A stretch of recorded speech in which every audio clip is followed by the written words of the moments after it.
In other news, Commissioner of the Human Rights and Administrative Justice, Joseph Whittle, has debunked claims that relatively long periods taken for Shraj to undertake investigations are as a result of its ineffectiveness. Speaking to Natalie Ford, he explained the Commission only has about 220 investigators countrywide, hence commissioners, directors and investigators are all overworked.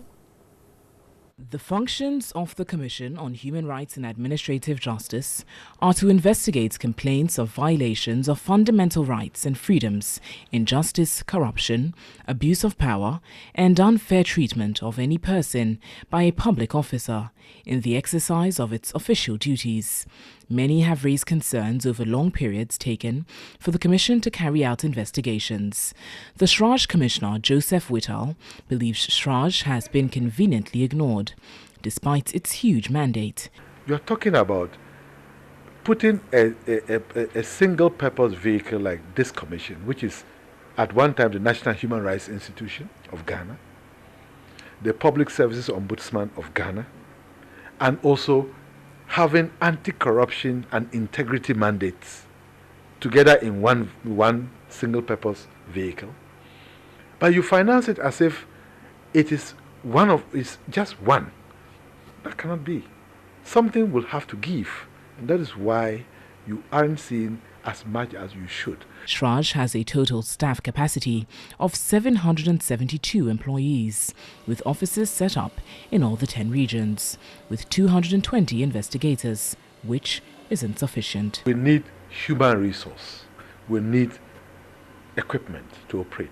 We need vehicles to move. Investigation is about moving around. You can't sit on a desk and investigate. You have to move. If this is the rate at which you are replacing staff who have either left, have died, have retired, what do you expect? He adds the increase in the number of districts is further worsening the situation. Government did not allow us to employ more, went ahead, increased the districts to 216. So if you are doing that, you are further weakening or worsening our situation. The Commission on Human Rights and Administrative Justice, Shraj, is an independent organization for the safeguarding of human rights. And students of the Tebu MA Junior High School in the South Municipality are gearing up to begin academic activities in a decent classroom come January 2019. A 3-unit classroom intervention block by the Municipal Assembly is nearing completion and expected to be ready before the Christmas holiday ends. Here's a report by Peter Kwawa. That's all.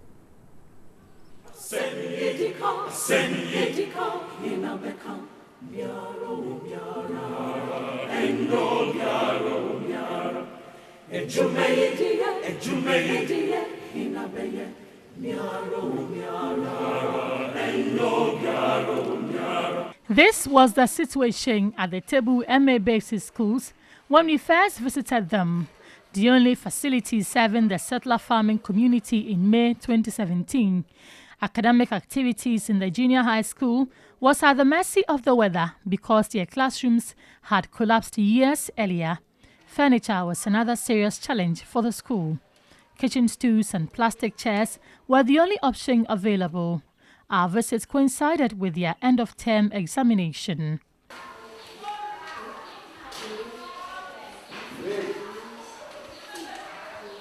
If you look at the way the children are writing exams, they are supposed to sit and write the exams at once, but because of furniture issue, they are writing in badges. And some are even bringing tools from home. So, in fact, it's not making the work to go smoothly. Days later, the makeshift sheds under which the junior high activities were being conducted collapsed. The 10 classes were now to make do with a 7-unit primary block, compounding the already precarious situation. Persistent exposure on these challenges by TV3 got the authorities acting. The South Municipal Assembly replaced the kitchen stools with dual desk.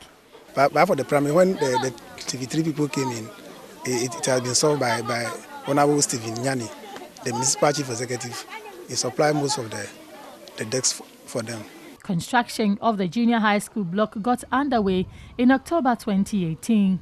The 3-unit block being constructed has an office and toilet, staff common room and a detached lavatory for students. And this project has been the fastest I've ever seen since I've started politics, because the people are in need. They've used the right materials. The engineer check everything. We've been coming to site almost every month. We come to site and then check on them. The assemblyman of Dantra electoral area, Jonathan Akpaka, is hopeful that the project would be ready for occupation when school reopens in January. Now they've acquired over 1,000 decks ready to be distributed. So I believe when the building is complete, they supply them with the decks. Meanwhile, a 16-year-old Ghanaian student in the USA, Sumaya Elham Hadi, has presented reading materials, footwear and used clothing to pupils of the Tebu MA Basic School. Her gesture follows TV3's expose on challenges confronting the school. Challenges at the Tebu MA Basic Schools was first highlighted by TV3's Peter Ko Adato in May 2017. Among the myriads of difficulties were inadequate classrooms, lack of furniture and teaching materials. Most of the pupils attend classes barefooted and in tattered clothing.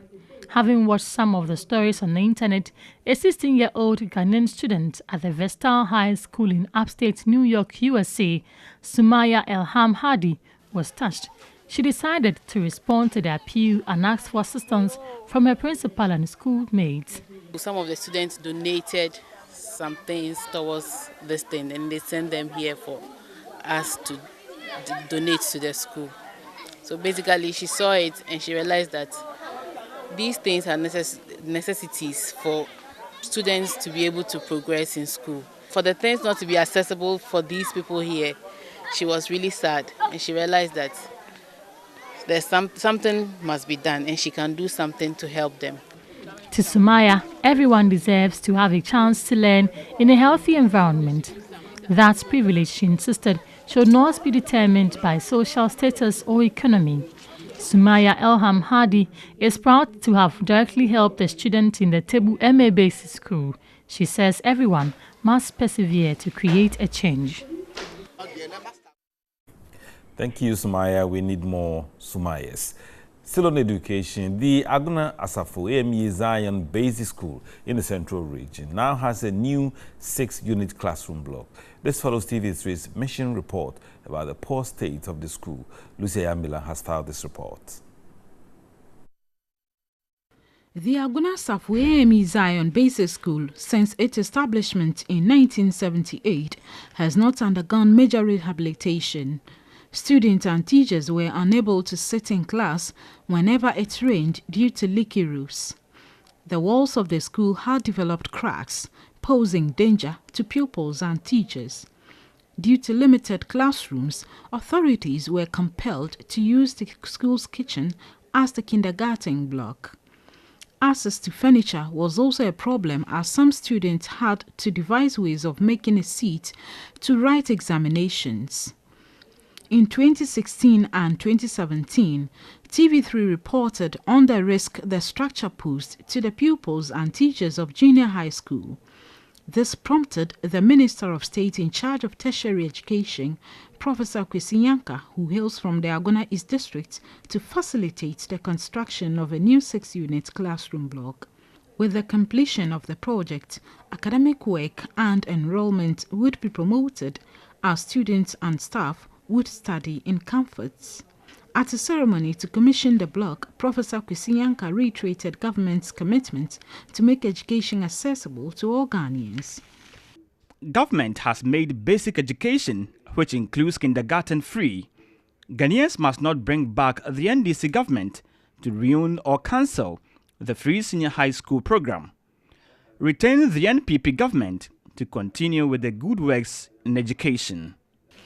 Assembly member for Aguna Asafo electoral area, Roberta Beku Ansan, was grateful to TV3. It all started when TV3 made a coverage of the then state of the Asafo AME Zion School. And then in my capacity as the assembly member of the electoral area, making a passionate appeal And so the Ministry of Education had to intervene, and by the able leadership of Honorable Dr. Matthew Poku Prempe, Professor Yanka was able to lobby for this project to be brought to Agunasafo. I say a very big thank you to TV3 in their mission project, that they also make stories of some of the schools that are in very deplorable states. The 6-unit classroom block with offices and ICT laboratory is a Ghana-German government project. Lucy Ayambela, TV3 News, Agunasafo. Let's go to the Ashanti region, where exhibitors at the Ghana Herbal Fair in Kumasi, organized by Media General, wants government to give more attention to the growth of herbal medicines. They noted the potential of the industry to quality healthcare delivery. A report by Benjamin Edu. The first ever herbal fair in Ghana opened in Kumasi on Saturday, with over 20 herbal medicine producers exhibiting their products and services. The 3-day event is aimed at making herbal products attractive to the Ghanaian public. Patrons have had opportunity to seek alternatives to their medical challenges while accessing free health screening. Some exhibitors at the fair encourage Ghanaians to turn to herbal medicine for effective treatment of ailments. They expect the government to help promote the herbal industry. We should create more awareness of the herbal drugs, as in educating people about the usefulness of herbal. And I hope that one will promote the herbal industry very much. What government should be also doing that, I think the taxes on these herbal products, and sometimes some people even import some of their machineries and other stuff. They should give them a tax discount and maybe free tax. I think that one too can help us to improve the herbal industry. The fair, holding at the Kumasi Jubilee Park, ends on Monday. Let's go into agriculture. And seed producers contracted under the government's Planting for Food and Jobs program are complaining of delays in payment of seeds supplied. Farmers under the program may be challenged in accessing seedlings for planting in 2019 if payment delays further. Benjamin Edu has more. Government's flagship agriculture program, Planting for Food and Jobs, could suffer a major setback in 2019 following government's failure to pay seed producers. The program is aimed at increasing the production of maize by 30% and rice by 49%. But the Seed Producers Association of Ghana, SeedPAC, in the Ashanti region says members are yet to receive payment for seeds supplied in the 2017-2018 crop year. Members supplied a total of 518.89 tons of certified maize seed and rice amounting to 4.2 million Ghana cedis. Acting Secretary of the Seed Producers Association of Ghana, Lawrence Boateng, says the delay in payment is affecting business of members. Our creditors are after us. We do not have money to take care of our families. We could not crop most of our fields due to lack of funds, and the few who could crop also risk losing it because they do not have money for harvesting. We couldn't produce more due to lack of funds. Government will therefore have to import seeds from outside, defeating the creation of job aspect of the program. Lawrence Boateng appealed to government to effect payment before the end of the year. Please, Mr. President, listen to our case. We are suffering. Help us get our money. Come to our aid and let the controller release our money for us. You're watching News 360, and there's more coming up on Mission.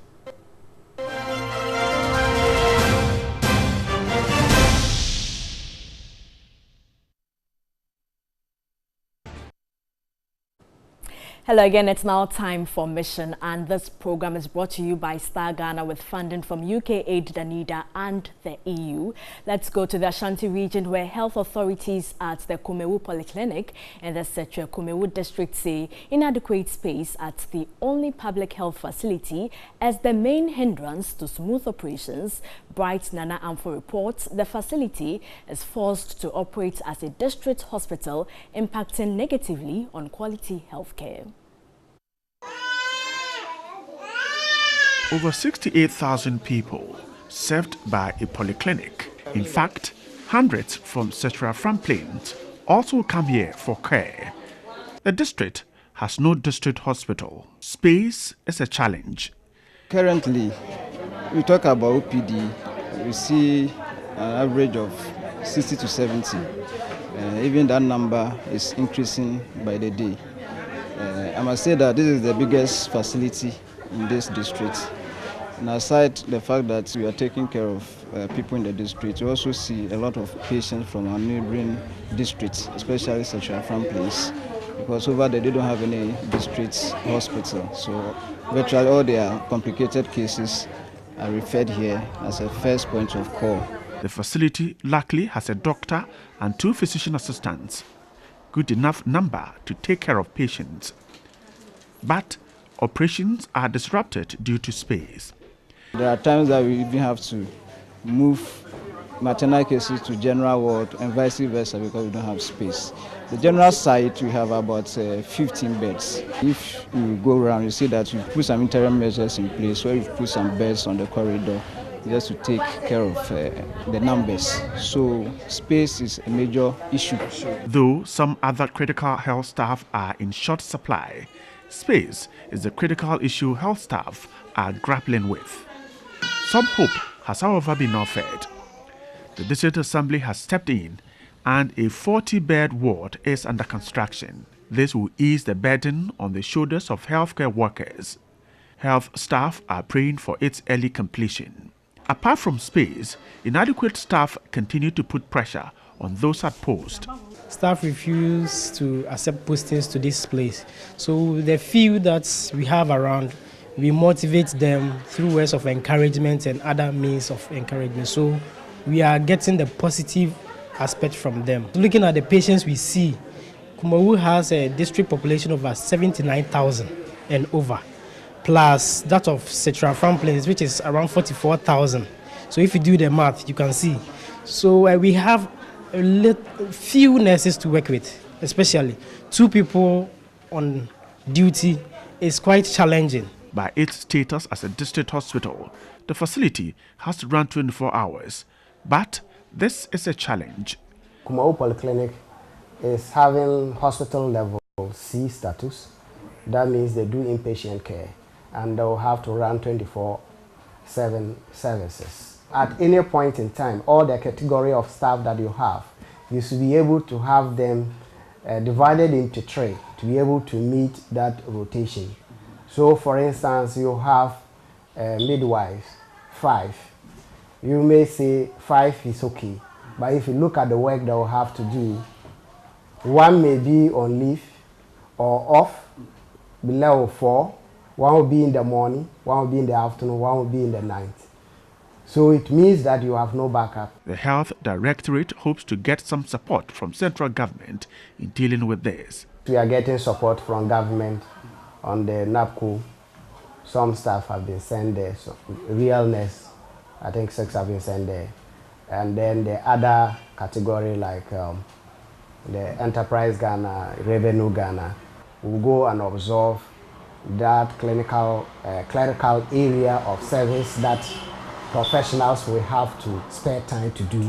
If such activities are observed by this category, then of course they will leave space for the professional to do their professional core work. A happy district chief executive says, despite the challenges, the district is scoring high marks in healthcare. When you are in a district where neonatal is 0, when you are rated 2nd in the region, it tells you that our men are working in spite of the constraints. Like, as you rightly said, we don't have a referral facility. Yeah. He says the abandoned district hospital will be a game changer when completed. The over 68,000 people of Kumawu and its environs look forward to an improved, efficient and effective health service. Bright Nananfo, TV3, Kumawu. Remain in the Ashanti region, and for several minutes they sit dangerously in a canoe on River Afram, all in attempt at crossing either to sell their wares or rush patients to health centers. Lives have been lost and wares dropped in the river and never recovered. Bright Nana Amfo reports the lack of a bridge on the River Afram in the Setre Central District is causing residents heartaches.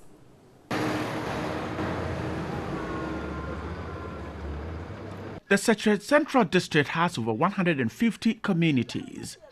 Most of the communities are linked by rivers. There are no bridges. Food is grown in large quantities. Carrots, we have a lot of people that are doing carrots. You do ginger here, and it's fine. We have pepper. It will also interest you to know that we can even plant grapes in our district and it can work. So cassava does very well in our district if you look at the statistics and the research that people have. The Afram River has no bridge on it, and so foodstuffs produced do not get to the market at Nsuta. They are rather sent to Ejura. Part of our district runs through Santaso down to Oku. And because of the bridge that separates us from that place, most of the produce goes into Ejura market. So it is assumed that it's produced at Ejura. By natural fact, the production is done at our place here. Daily and particularly on market days, residents struggle to cross. Residents of Asasibon, Domi, Oku and many others would have to go through Ejura. That's about 4 hours drive to Nsuta, though here would have been just 45 minutes. It is risky crossing the river. So this is the Afram River. Now, the journey from here to Nsuta is a very short one. These traders will need to sell their wares, particularly on market days. They are on the other side of the river. Several communities lie there. They need to get their wares to the market. This is how they do it. If they don't go through here, they'll have to go through Ejura about 2 hours before getting to Nsuta, the district capital. But to avoid that and just use 45 minutes, they have to carry the wares on a canoe through here, and then it is carried into vehicles to the market center. They do this not in life jackets. A very treacherous and perilous journey they embark on every market day. And even those who do not go to the market, when they want to go to the other side of the river, will have to go through this. Kwame Jembibi, an elder of the community, told me in Akan how 2 lives were lost when a canoe capsized.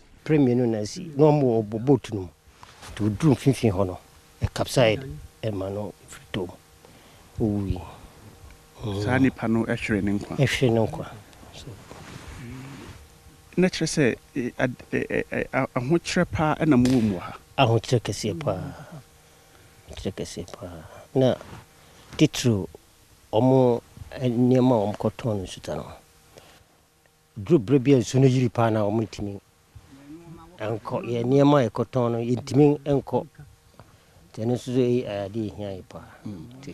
Sometimes residents can stay at home for 2 weeks without being able to take their foodstuff to the Nsuta market due to the fact that they cannot cross the river, as narrated by Kofioting to me in Akan.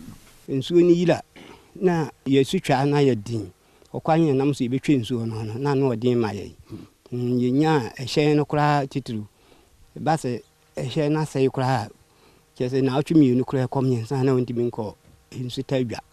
perilous journey has not deterred residents. Daily, they pack their wares, hoping to get to market centers. A resident, Lawe, told me in Akan that the assembly should help residents with life jackets while efforts are made to put a bridge on the Afram River. Saving was maybe 2 billion so we life jacket no crampo ayasa and I told him sweet me dia bruso and no odicurate me border was mo bia ntwa e bia obi yare dan so neja e bia moto ho no so mo ni petro be fa adwira kwan ya se me bre ne da so hanya agro. The assembly says its resources cannot put up a bridge on the river. It will need central government support. It's a huge project that if you want to do per our little common fund, it will take about 10 years, we cannot do it. And so I thank God that we work through with the discussions, with the feeder routes, and also with government and the minister. And the last of it was the president coming down to have a look at it. And then that make our story a story for people to listen to us. So for me, if nothing at all, if we're able to do that bridge alone, to link us to the other portion of our district, in the other portion that look as if they belong to Ejura or Atebubu. Because sometimes it's better to go to Atebubu than to come here because of that bridge. The district has over 80,000 population, and a greater majority of the number are cut off by River Fram. A bridge will open up the area and speed up development. The district is looking up to central government to fix this. Bright Nananfo, TV3, in Suta. And that's it for Mission. This program was brought to you by Star Ghana with funding from UK Aid, Danida and the EU. Thanks so much for watching.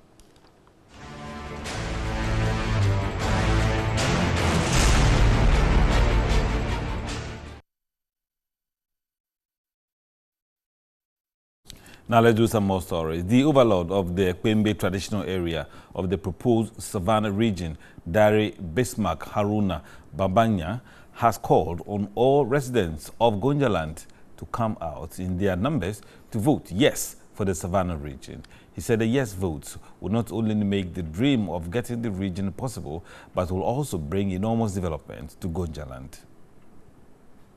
The Electoral Commission of Ghana has slated December 27 for the referendum in the 6 proposed new regions.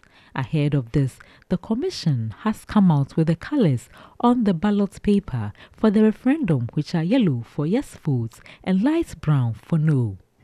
Residents in these areas have since been embarking on various campaigns to canvass votes to meet the requirements of the referendum. As part of the preparations, the youth of Salaga in the East Gonja municipality have organized a walk in the municipality. Addressing the Mammoth youth after the walk, the overlord of the Kwembe traditional area called on residents to consider the referendum as a new dawn of development in Gonjaland. He called on the people of Boli to exercise restraints by bearing their differences and ensuring 100% votes in the referendum. The MCE, Mohammed Taminu, appealed to shop owners and commercial vehicle operators to hold their activities on December 27 to enable them vote yes on the day of the referendum. You're watching News 360 on TV3, also live on channel 279 on DSTV. We'll return shortly with the sports news of the day. And patrons of the Kumasi edition of Talented Kids Fun Tour were filled by performances from DJ Switch and rapper Samuel Ozu, among other talents. The excited children were kept on their feet for hours of entertaining activities at the Ratri Park. A report by Ibrahim Abubakar. The patrons flooded the Rotary Park as early as 8 a.m. to have fun with the finalists and winners of Talented Kids. School children from Bekwai, Obuase, Konogo and Ejiso, among other communities, were not left out from the fun. They danced and sang along as the performers mounted the stage to display one by one. Meet DJ Switch! And are you ready to meet Samuel Ozu? The stage was set on fire when DJ Switch mounted. She displayed her DJ skills and some dancing moves. Some patrons commended TV3 for bringing the Talented Kids fun close to Kumasi. I'm happy, more than that, for TV3 bringing this program to Kumasi Ratri Park 22nd. We have come all the way from United States of Asante Bekwai, Otumfo International. We hope the next time, in fact, you come all the way to Obuasi or Bekwai. I feel very fantastic and interesting about this show. This show is very nice. Thank TV3 and everybody outside. DJ Switch was excited with the turnout. She advised her peers to take education serious. The program was fantastic. In fact, how Osegrom responded to whatever I said, it was fantastic. I enjoyed it. The Talented Kids Fun Tour will be next held on Friday, December 28 at the Ifua Sutherland Park in Accra. Fans in Takoradi will also not be left out, where a similar event will be held on Tuesday, January 1. And reggae and dancehall sensation Samini, together with some top music acts on Saturday night, thrilled fans at Osu Oxford Street in Accra to an unforgettable night of music and fun. The event was to climax the annual musical festival, Samini Fest.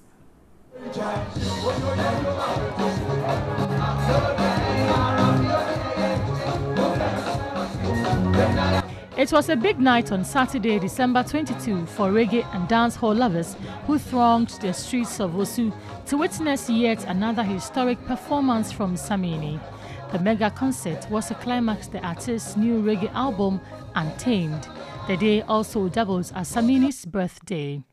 The birthday boy took turns to thrill fans with danceable hit songs such as Samini, Baby, Iskoki, Movement, Linda, Scatter Badman, Breaking News, among others. Powered by High Grade Family, the event witnessed amazing performances from a number of home-based artists: Yapuno, Edem, Jupiter, Raskuku, VVIP and Stoneboy, among others, gave the fans nothing but the best of musical experience.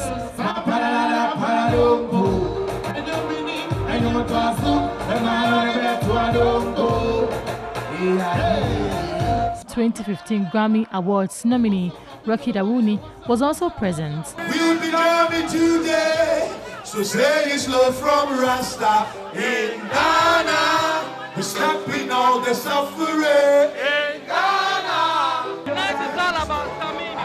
What do you have for him? His reggae album is out. Oh, it's great. Yeah, it's amazing. He's been working, very hard-working musician. We've been friends for a long time, you know, and he's grown as an artist. He's evolved. He's always trusted the process, and I think that is the key to any kind of success. You know, it's like stay on it, work hard at it, keep growing, and just trust the process and have fun whilst you're doing it. You know? Samini has high hopes for this first reggae album. I wish the album gets to the highest heights and beyond. You know, every artist eyes the Grammy. So, yeah, I hope it gets far and beyond the Grammy, you know, yeah.